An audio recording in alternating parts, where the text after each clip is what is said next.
We have a cat, or we had a cat, and it simply clawed up the entire rug. All the rugs were simply pieces of felt, all clawed up. And so we delayed buying a new rug. Really, said he, we were hoping that she would die. After all, she was 15 years old, and she seemed determined to outlive Methuselah. But because she still was very healthy and she didn't die, we bought the new rug. And right away she started all over again to tear up the rug. And for 2 days I said something must be done in my imagination. I approved it with the producer. So I went to work in my imagination and saw this cat in the backyard tearing up a mat that we had in the backyard for just such a purpose. On the third day, she was out in that backyard clawing the mat until the day she died. She never once tore up our rug. Prayer is a destructive power in the world, save in the imagination of man. If someone heard that story and didn't believe it, they could this night have a cat in their house, and they will say, oh, that was just coincidence in his case. It won't work here, so I'm not even going to try it. That borders on madness, and no one wants to be mad. And so in his case, he did it. The average person would have heard it, and who would believe that in their own home they too could make the dog or the cat or the bird or anything else conform to an imaginal act? Well, having done this, now he sees the power within him. He's not going to go all out. He knows he's done it. He has tangible proof that he's done it. And from now on, he said, he's going to actually be faithful to what he has found within himself. He's found Christ. The day is coming, he will actually stand in the presence of infinite love. But before we stand in the presence of infinite love, he presents himself first as infinite might. And throughout the Bible, you can't find any basis to deny it. It is might, it's power and authority. From beginning to end, when he presents himself, it's sheer might, sheer power.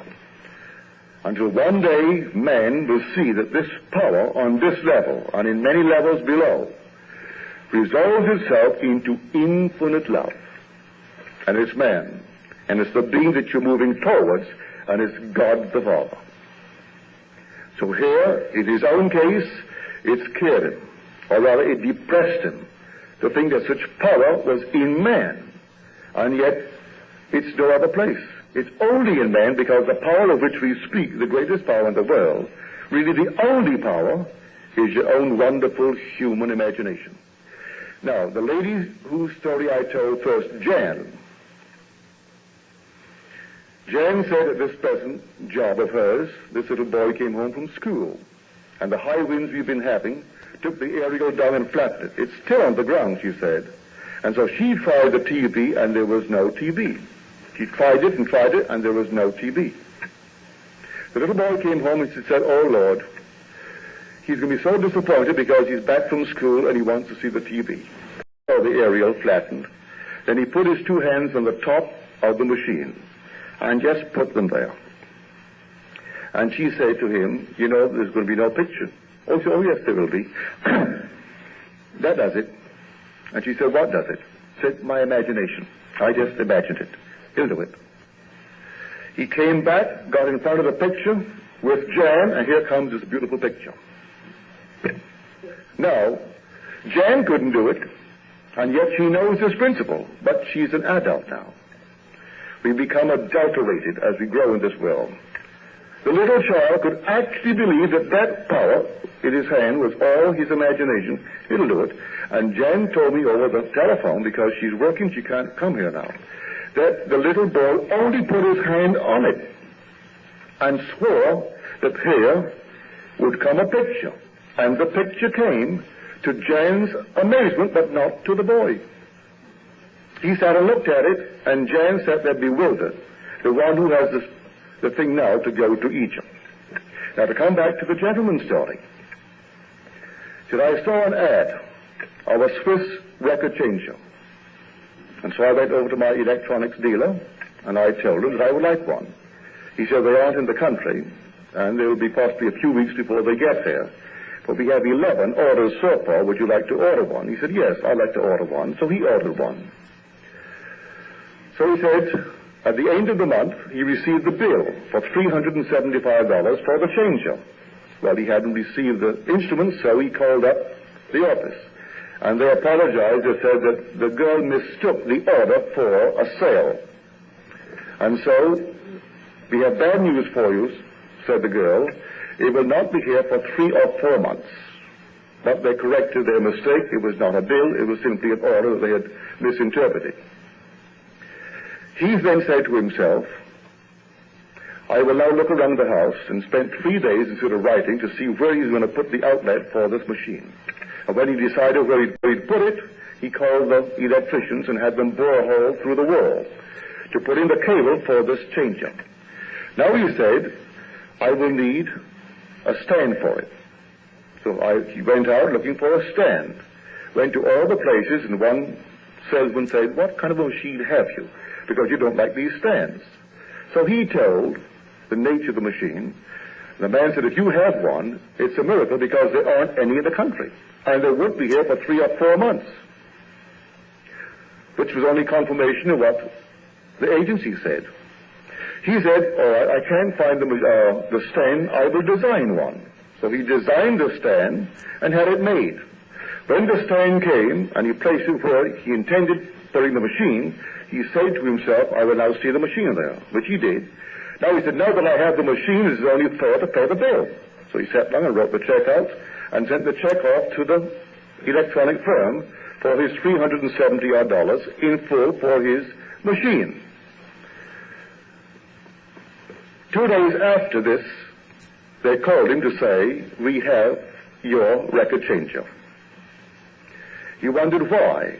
There were 12 of them on the list. The man only received 4 in his shipment of an order of 12. And this friend who wrote me the letter said, well, it could be that I sent my check in advance because I paid for what to me was before me in my imagination.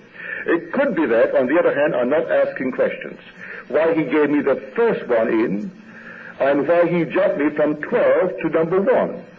However, I have the machine, and now my next problem is this. It's a very delicate, complicated, sly, tricky thing. And so I am now trying to imagine myself smart enough to operate it. So that is the story of using your imagination. I say faith, as we're told, we understand that by faith the world was framed by the Word of God. But you know who God is now? Your own wonderful I amness. That's God. He is framing His will, but it takes faith. To hear it without faith, it won't work. To hear it mixed with faith, it will work. If you sit down as he did, he said, I lay on the bed. You can sit right here and carry on this inner mental conversation from premises of fulfilled desire. For thinking follows the tracks laid down in one's own inner conversations. You control the nature of the conversation and see to it that it's not an argument. It's simply from wishes fulfilled. Regardless of the nature of that wish, you carry it on the inside. Some are better at the video. They can see better, they can hear. But I find hearing so very, very easy. And I'm not a musician, so you don't have to be musically inclined to really hear. I simply appreciate it. Yet I can hear it vividly. A man's voice, let him speak for us 1 second. Let me get the tone.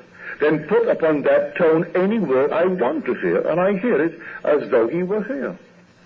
Now, how long it takes for what I have heard him say to come to pass, I don't know. As we tell you in that story of the book of Habakkuk, the vision has its own appointed hour. It ripens. It will flower.